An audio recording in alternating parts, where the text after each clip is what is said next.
going on, guys? Now that Destiny is enabling cross-save across all platforms, I wanted to take some time and help some of you who might be switching to PC. I want to inform you on the decisions you will have to make if you choose to buy or build a PC. The video will be rather lengthy compared to my others due to the nature of building or choosing a computer and all the small details that go into making that decision. With that being said, there will be timestamps in the description. So, now that the boring monologue is over, let's jump right in. First off, we need to start off with monitors. It may seem like just a display, but in reality, it will ultimately decide how much you're going to spend on that new rig you've been eyeing. Your first decision will be what resolution you want to play at, and what frame rate cap do you want to be at. I'm going to make this very simple and not go into a complicated amount of depth because I know most people watching this probably want a quick and non-strenuous answer. Now, if all you care about is how clear or pretty or the eye candy in the game looks, then you're going to want to stick to 1440p for sure. On the other hand, if that enhanced crispy clarity isn't what you're craving, then 1080p still looks plenty good and is by no means obsolete. In my opinion, if you're playing PvP or Crucible like 80% of the time, I highly suggest sticking to 1080p. And counterpoint for those of you always playing PvE and possibly interested in other RPGs where the environment is the majority of the game's calling point, then 1440p would be very suited for you. Of course, this is a good time to mention that playing at 1440p is more expensive than 1080p due to the graphic requirements. In short, the higher the resolution, the beefier graphics card you will need. Now that you've decided what resolution you want to be at, it's time to choose what frame rate you want to play at. To simplify this, the higher the frame rate, the less input lag you will see and the smoother the game will feel. Side note here, 1 Hz equals 1 FPS. My recommendation with frame rate varies again depending on what you will be playing. For instance, a strictly PvP player will want to buy at least a 144 Hz monitor for that lower input lag and buttery smooth gameplay. Contrary to that, a player who plays PvE content the majority of the time can stick with something like a 60 Hz monitor and allocate that extra money elsewhere. Now that the normal people who play games 3 to 6 hours a day have chosen it's time, the hardcore stay in the room all day playing comp people get catered to as well. For those who want every little advantage they could possibly get in competitive multiplayer games, you really only have one choice: 240 Hz. This is not something I recommend for every competitive player for the sheer fact that jumping from 30 to 60 is noticeable, likewise from 60 to 144.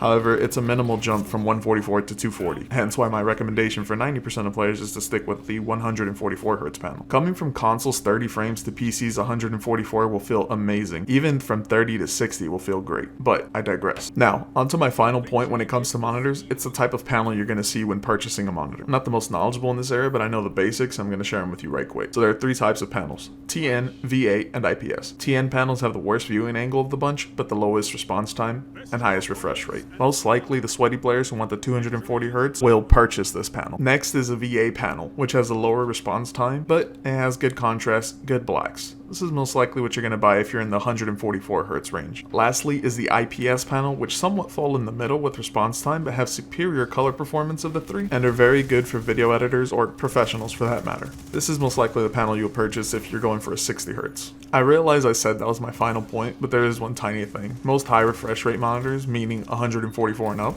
will have a feature that's either called FreeSync or G-Sync. Basically what this does is give you stable, smooth frame rate and prevent screen tearing. Screen tearing is a very ugly ripple in your screen when your frames are going above or to below your monitor's refresh rate. G-Sync monitors are much more expensive than FreeSync. However, recently Nvidia allowed the use of certain FreeSync monitors with Nvidia cards, which will be what I'm going to be recommending for all these builds due to better performance and much better encoder. So you can go to Nvidia's site and check out all the G-Sync compatible monitors. I'll list it in the description below and I'll show you a little clip of what it looks like. So I'm sure some of you may have noticed by now, I did not mention 4K. The reason for that is the same as my reason for not recommending 240 Hz. 4K is extremely demanding to run. You need minimum the flagship card from Nvidia, the 2080 Ti, which is $1,300. So I'm not going to recommend that, to be honest. I doubt people switching over really want to spend $3,000 on their first build. That's just ridiculous. The difference between 1440 to 4K is not that big, but the jump from 1080p to 1440p, very nice. Now that we're done covering the monitor's resolution, refresh rate, and whatnot, we can move on to builds and the prices of these builds.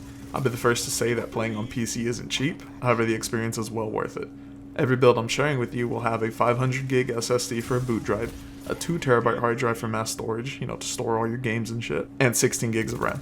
I'll mainly be focusing on switching out the CPU, or the processor if you will, and the GPU, or the graphics card, seeing as how those two specific components affect gaming performance the most. If you plan to do content creation, please pay attention all the way to the end. I don't want any information to be misunderstood or looked over for that matter. So this first build is catered for my people playing at 1080p 60Hz. It features a Ryzen 5 2600 processor and a GTX 1660 for the graphics card. Both are excellent components and plenty for 60 frames high setting. There's really not much else to say, to be honest. You're probably looking at around $860 for this full build with taxes already included. Now I use PC Part Picker here to kind of get a little rough estimate, but they're not the most accurate all the times, but feel free to use them as a little guide. Next is my most recommended build, and that's for 1080p at 144Hz. This build has an upgraded CPU, being the Ryzen 5 3600, and a beefier graphics card, the RTX 2060 Super. It is imperative that the GPU you utilize doesn't perform below this card, or you'll start to drop some frames. For some people it may be acceptable, but for most such as myself, you really want to keep them at a stable 144. For this build, with taxes, you're probably looking at around $1250. Wrapping up the 1080p builds, we have the Sweat Machine itself, able to output 200 plus FPS. Quick disclaimer for those who are unfamiliar, playing at these ridiculously high frames, 100% of players play at low to medium settings. Comp is about reaction speed, not looking beautiful. Now with that said, unlike the other builds, this one will contain an i7-9700K CPU instead of your typical AMD. This is because of Intel's slightly higher instruction per cycle, higher clock speed overall, and slightly lower latency. Due to all this, although it may not be a big difference, you want the best you can get for such high frames. Now for the graphics card, I chose to go with the RTX 2080 Super. And again, it is imperative that you do not install something lower performing than this. I was testing with my 2080 and averaged around 200 FPS at medium settings. For this build, yes, it is Intel, it is bougie. We're looking at about $1650 overall for the system cost. That does it for the 1080p builds, and now moving on to my 1440p gamers. We start off with the Ryzen 5 3600 processor, and we pair that up with the 2070 Super. For Destiny specific, you could probably get away with playing at 1440p with the 2060 Super instead. But let's face it, nobody exclusively plays one game their whole life, so this is my recommendation for 1440p at 60Hz.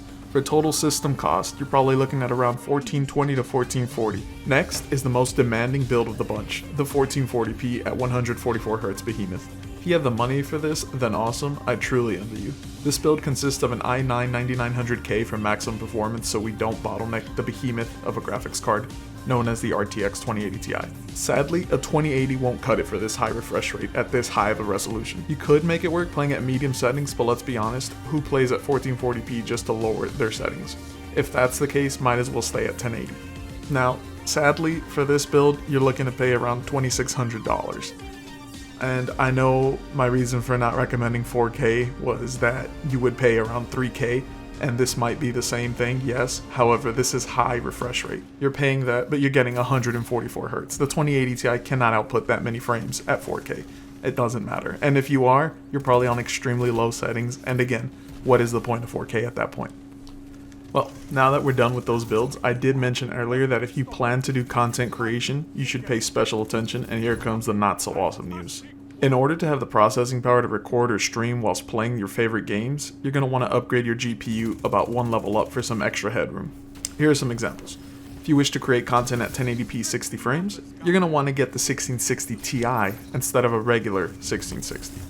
For 1080 at 144Hz, you're going to want a 2070 Super instead of a 2060 Super.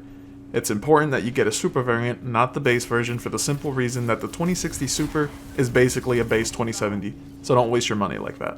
For 240Hz gaming, you want to upgrade to a 2080 Ti, etc. The only other recommendation I'll give you is going to be for 1440p content creators. On top of upgrading the GPU one level, you also want to get 32 gigs of RAM instead of 16 gigs. This may not be absolutely necessarily, but I highly recommend it.